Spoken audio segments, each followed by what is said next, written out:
Interlúdios, uma série de entrevistas com a produção Viver o Porto.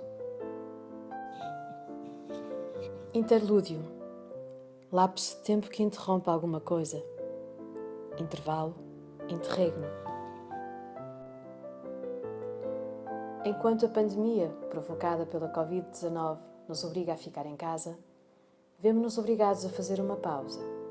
Uma pausa do modo como vivíamos os nossos dias. É tempo agora de encarar novas realidades, novas formas de nos reinventarmos. Neste espaço de tempo que vivemos confinados, durante este interlúdio, vamos com certeza abraçando as memórias e saudades de tudo de bom que deixamos para trás, com a esperança de em breve voltarmos. Voltarmos, certamente a uma realidade que nunca será a de antes, mas que esperamos nos traga de volta a alegria dos abraços, dos sorrisos espalhados pelas ruas, das viagens, das cidades cheias de vida, dos negócios a florescer. Voltar aos locais onde fomos felizes, voltar a viver o Porto.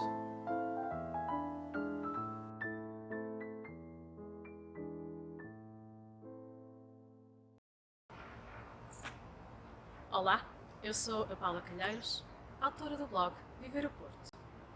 Interlúdios é a minha nova série de entrevistas. Entrevistas feitas a pessoas que, como eu, partilham pelo menos de uma grande paixão. A paixão pela cidade do Porto. Ao contrário do que diz aquele ditado que nunca devemos voltar aos lugares onde fomos felizes, eu acredito que neste momento estamos todos cheios de vontade de voltar a tantos desses lugares. Pelo menos aqui pelo Porto. Desta vez, estas minhas entrevistas, eu resolvi sair um pouquinho da minha zona de conforto e fazê-las não em formato escrito, como era habitual, mas em formato de vídeo. Bem-vindos assim ao canal de YouTube do Viver o Porto. Por favor, subscrevam e espero que gostem. Não vão ser diretos, eu faço as perguntas, envio e os convidados respondem no conforto das suas casas ou, se for caso disso, nos seus locais de trabalho. Um interlúdio ou uma pausa como esta que estamos a viver por causa da Covid-19 não tem de ser necessariamente só um momento mau. Aliás, o verdadeiro significado de interlúdio é um trecho de música bonito, tocado no meio da peça principal. Espero assim que para cada um de nós, este momento de paragem possa também ser uma forma de aprendizagem e que nos traga alguns momentos bonitos. Pelo menos que não nos faça morrer de saudades e que nos deixe ainda mais apaixonados pela cidade do Porto.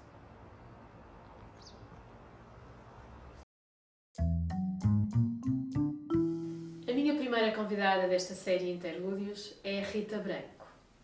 A Rita é blogger como eu e também escreve sobre o Porto. Não nasceu cá, é brasileira, mas casou com um português e já vive no Porto há 15 anos. No seu blog O Porto Encanta, a Rita partilha e divulga as experiências que por cá vive e faz chegar o Porto à sua enorme legião de fãs brasileiros espalhados por esse mundo fora. Para além de escrever o blog, a Rita também faz tours pela cidade. Tours que neste momento passaram da forma física e presencial para a forma virtual. Mas vamos ouvir a Rita e ver para quais locais mágicos da cidade do Porto ela hoje nos transporta.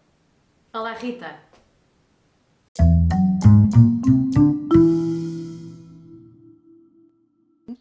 É a estação de São Bento, com aqueles painéis imensos de azulejos, com aquelas histórias todas retratadas ali naquelas pinturas.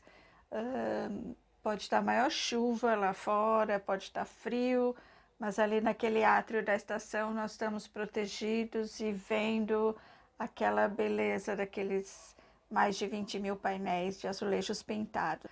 Porque à noite ou no horário do pôr do sol, aquela mudança de iluminação também altera as cores dos azulejos e fica bonito a qualquer momento. No primeiro dia que eu cheguei, há 15 anos, o primeiro impacto foi a beleza da cidade vista do outro lado do rio, nas margens de Vila Nova de Gaia, como se a gente visse aquela cascata da cidade do Porto em direção ao Rio Douro e aquela ponte Luís I monumental, aquela envolvência daquele centro histórico foi muito impactante para mim. E logo nos primeiros meses que eu estava já aqui a viver, eu senti como que o Porto tivesse me trazido um equilíbrio entre as duas cidades que eu já havia vivido. São Paulo, onde eu nasci e vivi, uma metrópole com tudo que a gente precisa, e Florianópolis, onde eu vivi aproximadamente 12 anos e que era uma cidade tranquila, pacata, muito próxima da natureza. Então, rapidamente eu percebi que o Porto me trazia o equilíbrio dessas duas cidades que eu já tinha vivenciado, São Paulo e Florianópolis. O Porto é uma cidade que traz um certo equilíbrio para quem quer tudo que uma cidade grande pode oferecer ou uma cidade tranquila também. Um local que eu me sinto assim, se a gente pode acreditar em outras vidas ou em déjà vu, se tem um lugar que eu me sinto em casa é nos arredores da Catedral do Porto, ali no Morro da Sé, onde tem muitas ruelas, muitos vestígios ainda de um porto medieval, de uma cidade que nasceu ali. Muitas das vezes eu percorro aquelas ruelas e sinto que já vi aquilo, que já vivi naquelas ruelas, naquelas casas, já percorri aqueles caminhos lá quando o Porto ainda era um burgo medieval. Então parece que eu, andando ali, me sinto em casa. Segredo é segredo, né, Paula? Mas tem uma coisa muito bem guardada no Porto e que muita gente deve se orgulhar, e principalmente os brasileiros, para quem eu comunico, os turistas brasileiros, e também para os portuenses. É um motivo de muito orgulho, que é o coração do Dom Pedro IV, o primeiro imperador do Brasil, que está guardado, muito bem guardado, na Igreja da Lapa.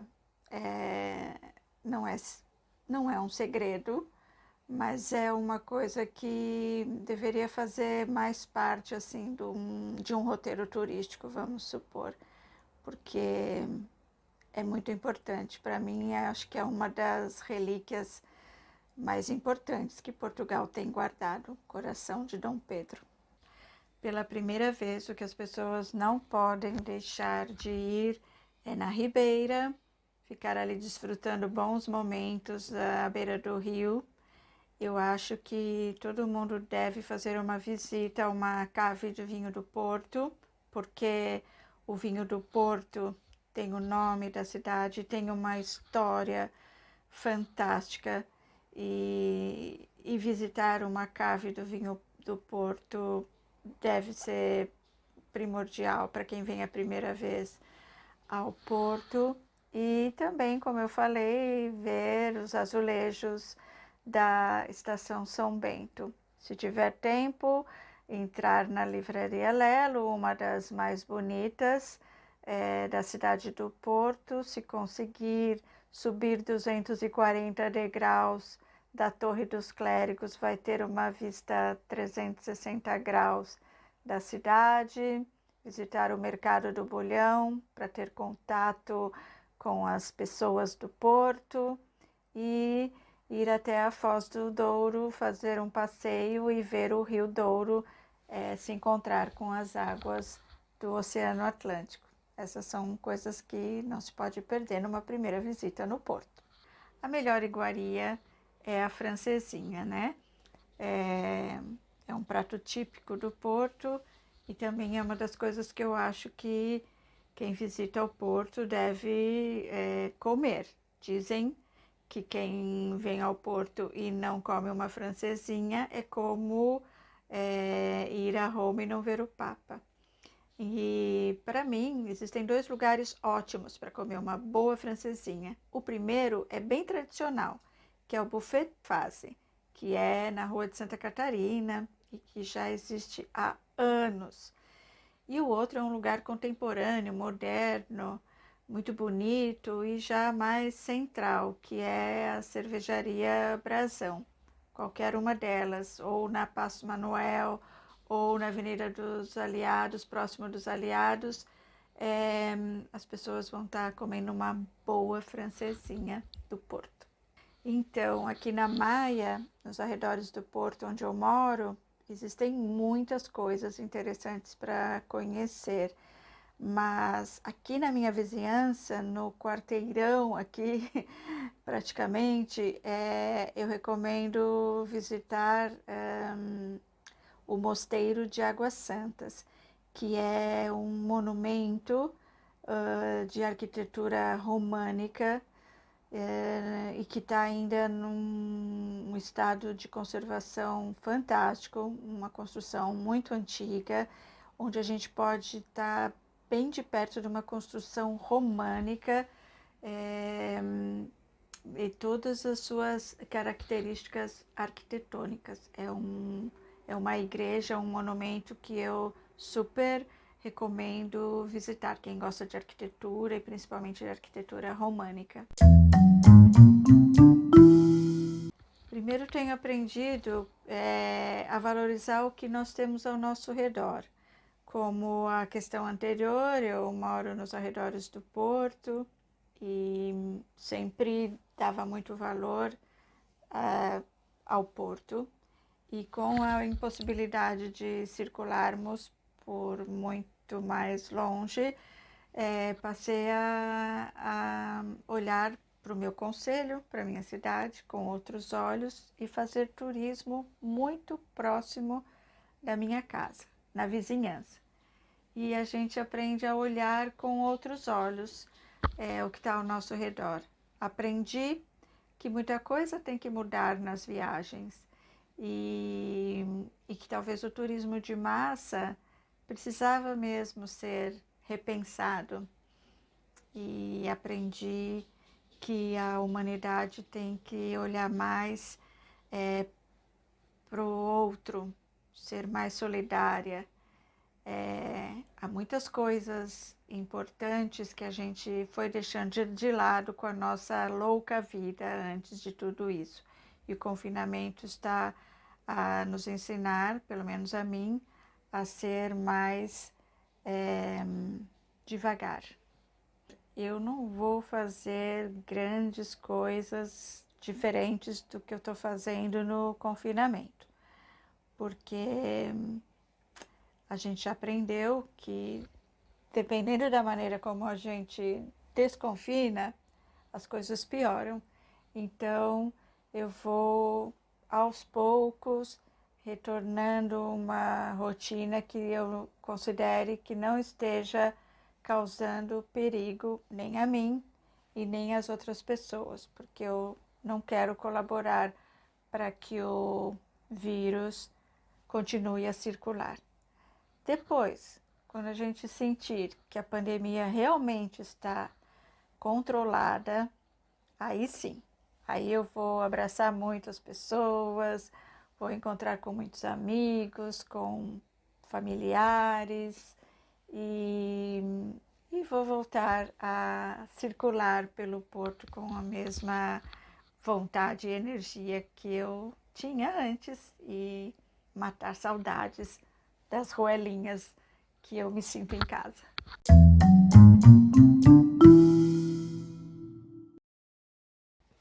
Fique em casa, cuide-se, cuide de quem você ama, cuide de todos, cuide do mundo e aproveite esse tempo para aprender. Eu aprendi a reinventar o meu trabalho, eu fazia passeios presenciais pela cidade do Porto com turistas. Hoje não é possível, então eu reinventei esses tours de maneira online e consigo chegar aos turistas brasileiros ou a qualquer pessoa que queira conhecer um pouquinho mais do Porto e de algumas coisas do Porto através da minha visão. Aprendi a fazer isso online, uma coisa que para mim foi um desafio, e acho que a gente tem que aproveitar esse tempo para ler mais, para aprender mais. Eu também estudo muito online, estou aproveitando para estudar ainda mais sobre a cidade do Porto. Então, é um momento da gente cuidar da gente, não só da saúde, mas do nosso conhecimento.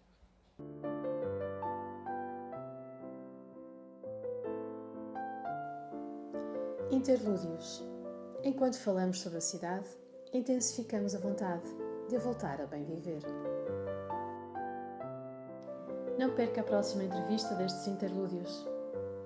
Subscreva o canal do YouTube do Viver o Porto ou siga o blog em www.viveroporto.com.